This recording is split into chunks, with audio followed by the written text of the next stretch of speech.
Hello, আসসালামু আলাইকুম। সবাই কেমন আছেন? আলহামদুলিল্লাহ, আমিও ভালো আছি। তো আজকে রান্না করব রুই মাছ দিয়ে সিমের বিচি। এটা হয়েছে, আমি আগে সিমের বিচি খেতাম না, তো ফেনীতে আসার পরে এটা খাওয়া শিখছি।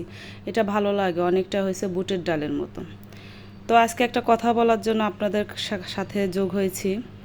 আমি যেহেতু নতুন চ্যানেলটা খুলছি, তাই অনেকেই জানে না, আবার অনেকেই জানে। তো আপনারা আমার যদি কথাবার্তায় আমার ভিডিওতে কোনো ভুল ত্রুটি থাকে ক্ষমা দৃষ্টিতে দেখবেন। তো একটা কথা বলি, আমি ব্লগটা খোলার পরে আমার মাকে বলছি যে মা এরকম একটা ব্লগ খুলছে। তো মা বলতেছে যে ভালোই করছিস, ঘরে বসে বসে কাজ করবি, যা করবি মুখ ঢেকে সেটাই দেখাবি। তো মাও কৌতূহলবশত আশেপাশে গ্রামের মানুষ বোঝেন, তাদেরকে বলছে। এখন তারা বলতেছে, হাই মা, বেটির কে ওইলা করা লাগবি, হয়েছে জামাই এত ভালো চাকরি করে, ওইলা করে খাওয়া লাগবি।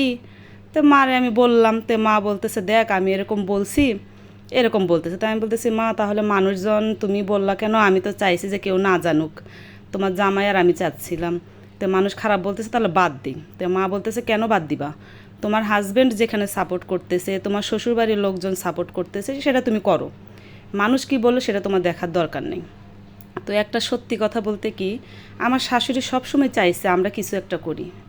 আমার আগেও বলছে যে এরকম ব্লগ টলগ করে, প্রায় এখন থেকে আরও 8 বছর আগে আমার শাশুড়ি বলছে যে তুমি করো, তোমার ননদ করো। তো এত আমি কিছু বুঝতাম না, আমার হাজব্যান্ডও তখন এসব বিষয় জানতো না, তো আমি করিনি।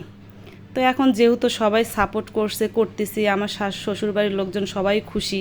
তো আমার শাশুড়ি বলতেছে মুখ না দেখালেই চললো, তুমি তোমার মতন ব্লগ করো। তো আমার হাজব্যান্ডও সব কিছু এডিট সব আমার হাজব্যান্ড করে, আমি শুধু ভয়েসটাই দিই।